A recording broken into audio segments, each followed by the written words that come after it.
कल्पना कीजिए रात के करीब 2 बज रहे हैं। एक टिपिकल हॉस्टल या पीजी का कमरा है और अचानक से दीवार के ठीक उस पार वाले कमरे से बहुत जोरदार आवाजें आने लगती हैं। किसी के चीखने या बहस करने की आवाजें। बिल्कुल, पहले तीखी बहस, फिर अचानक कुछ टूटने या भारी चीज के गिरने की आवाज। तो ऐसे में हमारी सबसे पहली एक स्वाभाविक प्रतिक्रिया क्या होती है? ज्यादातर लोग बस अपना हेडफोन लगा लेते हैं, है ना? हेडफोन लगा लिया या टीवी की वॉल्यूम थोड़ी तेज कर दी और आराम से करवट लेकर सो गए, ये सोचकर कि यार ये तो उनके बीच का मामला है, कोई प्राइवेट चीज है, किसी तीसरे को इसमें क्यों ही पड़ना चाहिए। हाँ, और इसे हम बहुत आसानी से सामाजिक शिष्टाचार या फिर प्राइवेसी का सम्मान कह के टाल देते हैं। मतलब हमारा दिमाग तनावपूर्ण स्थितियों से बचने के लिए तुरंत एक तर्क गढ़ लेता है, ताकि हमें कोई असुविधाजनक कदम ना उठाना पड़े। एकदम सही। हम खुद को कन्विंस कर लेते हैं कि सब ठीक है। गहराई से की जाने वाली चर्चा का केंद्र है। आज हमारे सामने कई सारे केस फाइल्स हैं, मनोवैज्ञानिक रिपोर्ट और कुछ फोरेंसिक दस्तावेज हैं, जो the secret of the blue drum नाम की एक सच्ची घटना पर आधारित है। हाँ, और हमारा मिशन आज सिर्फ एक क्राइम की क्रोनोलॉजी या कहानी को समझना नहीं है, बल्कि हम इन दस्तावेजों के जरिए उन मनोवैज्ञानिक पैटर्न्स को डिकोड करने वाले हैं जो ऐसे बंद दरवाजों के पीछे जन्म लेते हैं। बिल्कुल, हम ये समझेंगे कि कैसे एक एकदम साधारण सा दिखने वाला समुदाय अनजाने में ही सही एक ऐसा इकोसिस्टम तैयार कर देता है जहां इतनी भयानक घटना बिना किसी रोक टोक के हो जाती है। तो शुरुआत करते हैं उस चीज से जिसे हम नॉर्मलसी या सामान्य जीवन कहते हैं। केस फाइल्स में एक कपल का जिक्र है, राहुल और नेहा। उनका घर शहर की एक बहुत ही शांत और काफी प्रतिष्ठित कॉलोनी में था। बाहर से देखने पर उनका जीवन एकदम परफेक्ट लगता था, एक ऐसा घर जहां सब कुछ एकदम व्यवस्थित है। हाँ, लेकिन मनोवैज्ञानिक रिपोर्ट कुछ और ही बताती है।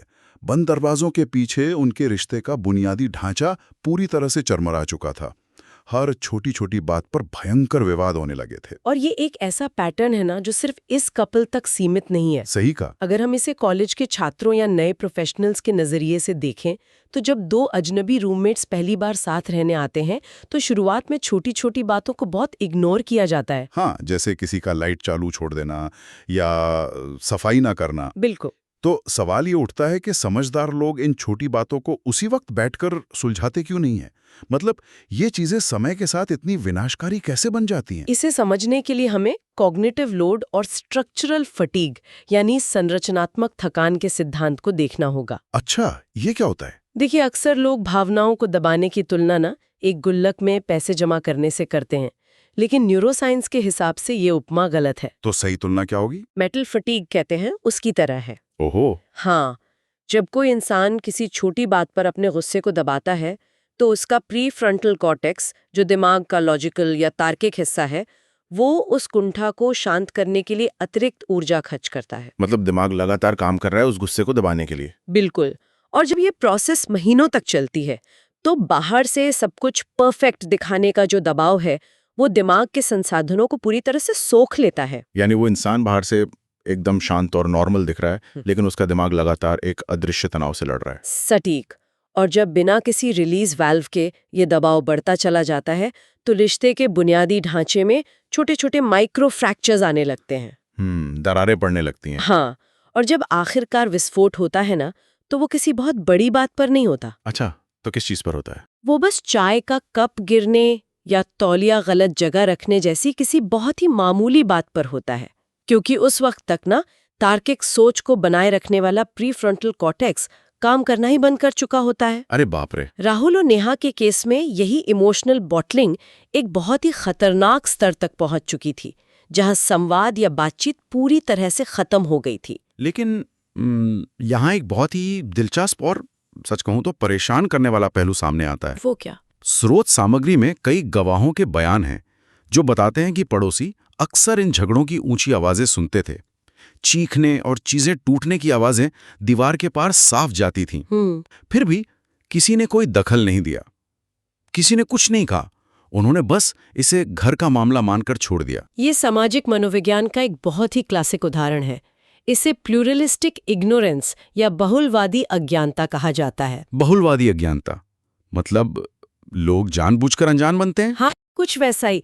जब कई लोग एक ही अस्पष्ट या तनावपूर्ण स्थिति को देखते हैं तो वो ये तय करने के लिए एक दूसरे की तरफ देखने लगते हैं कि भाई प्रतिक्रिया क्या देनी है। मतलब ये देखना कि क्या समाज के स्थापित नियमों के हिसाब से कुछ करना चाहिए या नहीं। हाँ बिल्कुल, और अगर कोई और कुछ नहीं कर रहा है तो हर इंसान यही मान लेता है कि शायद स्थिति उतनी गंभीर नहीं है जितनी लग रही है। मैं यहाँ थोड़ा रुकना चाहूंगा। बाईस्टैंडर्ड इफेक्ट या मूक दर्शक प्रभाव के बारे में तो हमने सुना है, अक्सर तब जब सड़क पर भीड़ के बीच कोई घटना हो रही हो। हाँ, जैसे एक वो मशहूर किटी जेनोवीज का मामला था। बिल्कुल, वहाँ ये लॉजिक समझ आता है कि भाई 50 लोग खड़े हैं तो हर कोई सोचता है कि कोई ना कोई तो पुलिस को फोन कर ही देगा, मैं क्यों करूं। सही बात है। लेकिन यहाँ तो हम एक या दो पड़ोसियों की बात कर रहे हैं जो बस एक दीवार साझा करते हैं।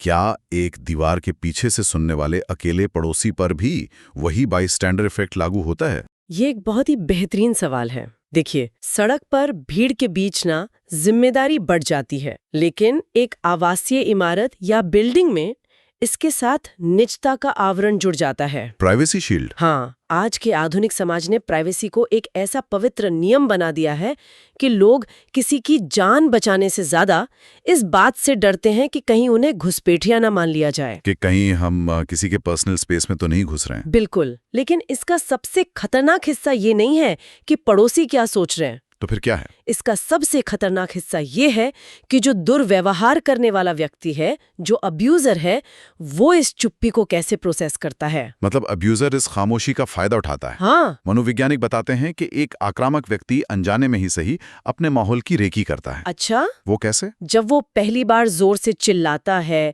या कोई सामान फेंकता है ना, तो उसका दिमाग ये कैलकुलेट कर रहा होता है कि क्या कोई दरवाजा खटखटाने आएगा।